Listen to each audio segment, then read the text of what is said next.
The multiplication principle. Suppose there are m possible outcomes for one process and n possible outcomes for the second process. The total number of outcomes for the two processes is the product m times n. Example, number of possible meals. A restaurant offers 2 choices for an appetizer, 5 choices for a main course, and 3 choices for a dessert. How many different 3-course meals are possible? For the solution, we multiply the number of appetizer choices to the number of main course options, and then to the number of dessert choices.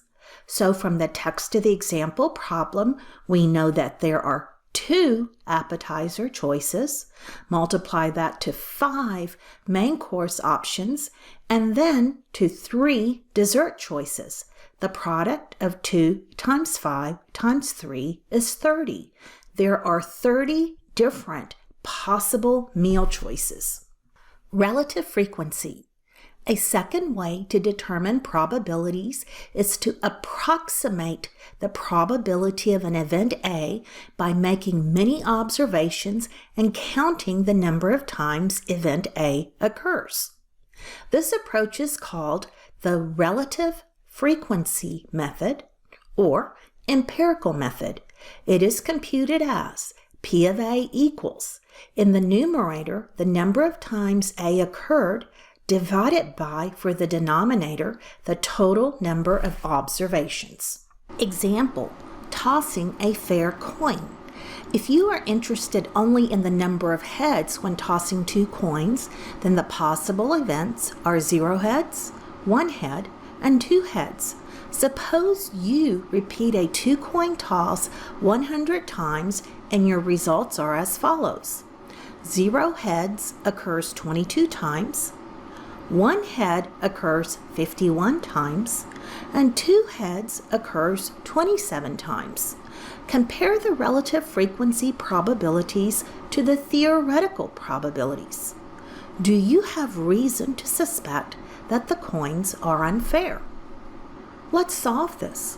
The probability of 0 head for this situation was 22 out of 100. In decimal form, that's 0.22. The probability of 1 head was 51 out of 100. In decimal form, that's 0.51. And the probability of 2 heads was 27 of the 100 tosses, or in decimal form, 0.27. Now, let's recall the theoretical probabilities. The theoretical probability of 0 heads was 1 of 4, in decimal form, 0.25. Note that that's pretty close to the empirical, which was 0.22. Theoretical, the probability of 1 head was 2 of 4, which in decimal form is 0.5, and that's pretty close to what we got in the empirical, which was 0.51. And the probability of 2 heads, theoretically, was 1 out of 4, and in decimal form, that's 0.25, again, pretty close to what we got empirically as 0.27. Let's observe. The relative and theoretical probabilities are fairly close. Thus, there is no reason to suspect that these coins are unfair. 3 approaches to finding probability. A theoretical probability, based on the assumption that all outcomes are equally likely, is determined by dividing the number of ways an event can occur by the total number of possible outcomes. A relative frequency probability, based on observations or experiments, is the relative frequency of the event of interest.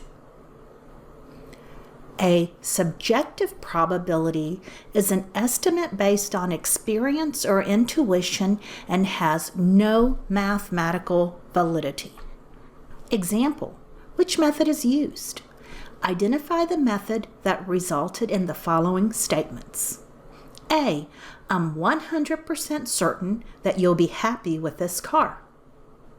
Answer, it's a subjective method. B, based on government data, the chance of dying in an automobile accident during a 1-year period is about 1 in 8,000. Answer, that's a relative frequency method. And C, the probability of rolling a 7 with a 12-sided die is 1/12. Answer, that is a theoretical probability method. Probability of an event not occurring. If the probability of an event A is P of A, then the probability that that event A does not occur is 1 minus P of A, and it is commonly called the complement. Note, it is spelled C-O-M-P-L-E-M-E-N-T. Complement here means complete. Example, probability of a complement. What is the probability of not getting 2 heads from 3 flips of a fair coin? Solution.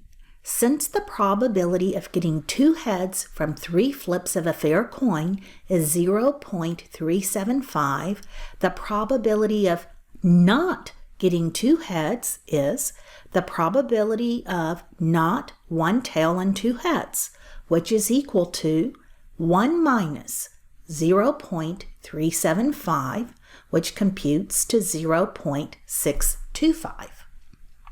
Making a probability distribution. A probability distribution represents the probabilities of all possible events. To make a probability distribution, do the following. Step 1. List all possible outcomes. Use a table or figure if it is helpful. Step 2. Identify outcomes that represent the same event and determine the probability of each event. Step 3. Make a table of each event and its probability. The probability of each event must be between 0 and 1 inclusive, and the sum of all probabilities must be 1. Example, the sum of 2 dice distribution. Make a probability distribution for the sum of the dice when 2 fair dice are rolled together. Determine the most probable sum for the event of rolling 2 fair dice. Solution. We'll begin with a table that represents the sum of 2 dice. The table displayed has 6 columns labeled column 1 through column 6 and 6 rows labeled row 1 through row 6. In each intersection, there is a depiction of 2 dice. One is black with white dots, and another is white with black dots. The purpose is to demonstrate that these are 2 distinct dice. We observed that there are 36 different combinations of the sum of dice possible. Let's observe the pair in the column 1, row 1 intersection. We have 1 black die with white dot and 1 white die with a black dot, sum of which is 2. Now, let's observe the sum of dots on the diagonal between row 2 and column 2. We have a black die with 2 dots and a white die with 1 dot, the sum of which is 3. And we also have a black die with 1 dot and a white die with 2 dots, the sum of which is 3. That is, there's 2 different ways to get a sum of 3. Let's do this a few more times. Let's look at the sum of the dots along the diagonal between row 3 and column 3. The first one we see is a black die with 3 dots and a white die with 1. Then a black die with 2 dots and a white die with 2 dots. And finally a black die with 1 dot and a white die with 3 dots. Let's observe. There's 3 different ways in which you can get a sum of 4. We continue in this manner and look at the diagonal between row 4 and column 4.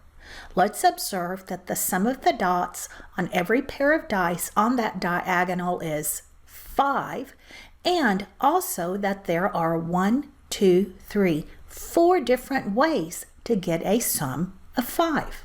Since we are right now concerned with the sums possible, let's note we can have a sum of 2, 3, 4, 5, and then continuing, we can also have the sum of 6, 7, 8, 9, 10, 11, and 12.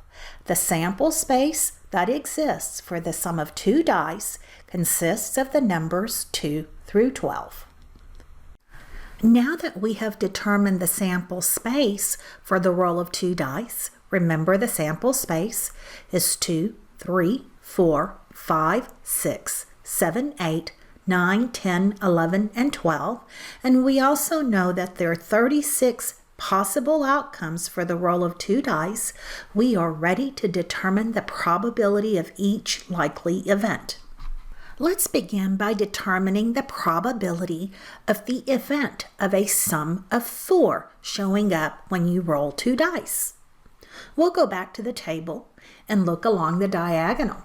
The sum of 4 occurs along the diagonal of row 3 and column 3.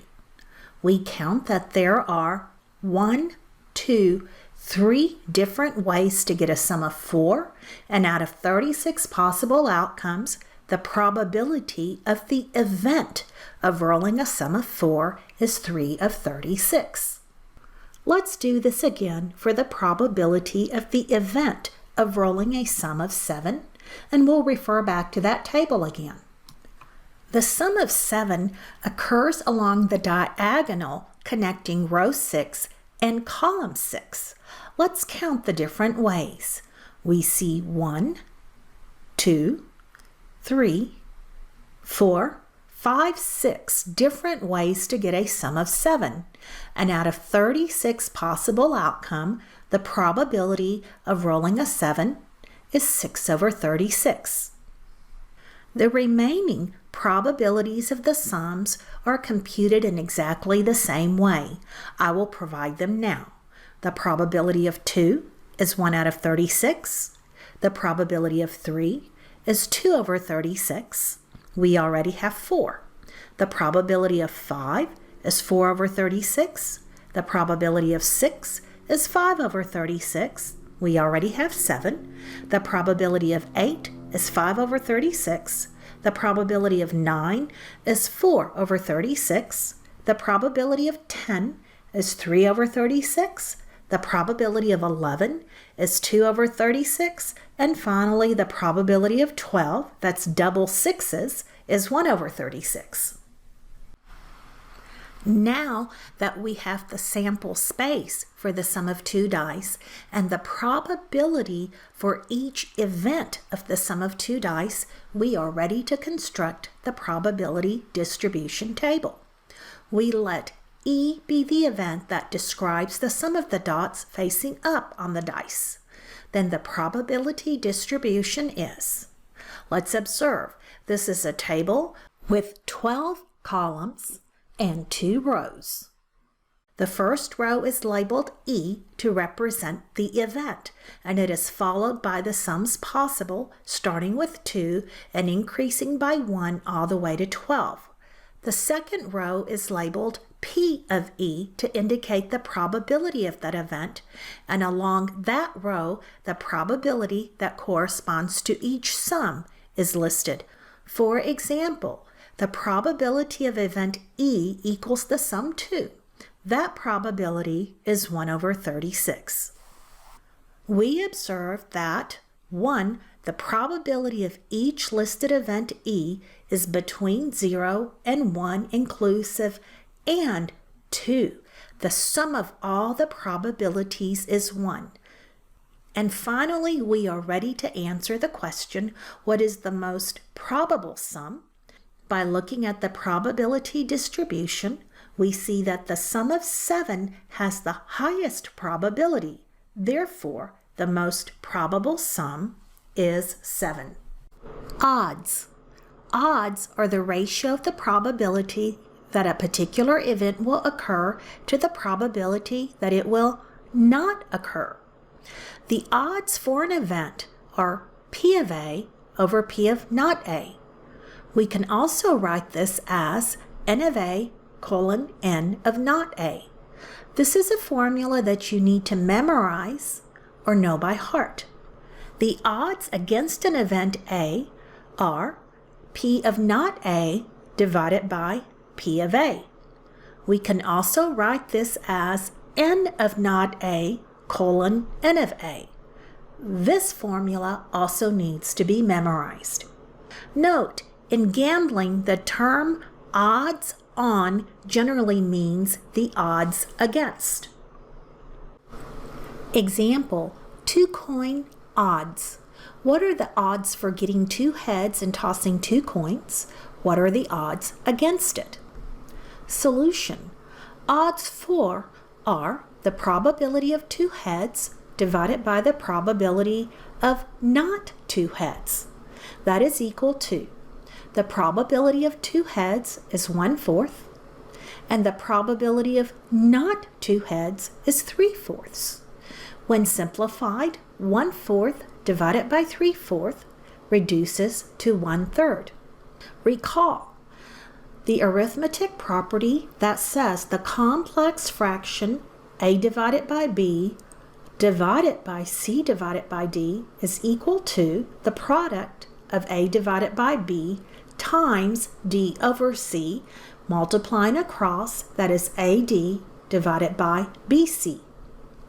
With odds for being 1 to 3, the odds for we write as 1 to 3, and odds against we write as 3 to 1. Example, horse race payoff. At a horse race, the odds on Blue Moon are given as 7 to 2. If you bet $10 and Blue Moon wins, how much will you gain? Solution. The 7 to 2 odds mean that for each $2 you bet on Blue Moon, you gain $7 if you win. A $10 bet is equivalent to 5 $2 bets, so you gain 5 times $7 or $35.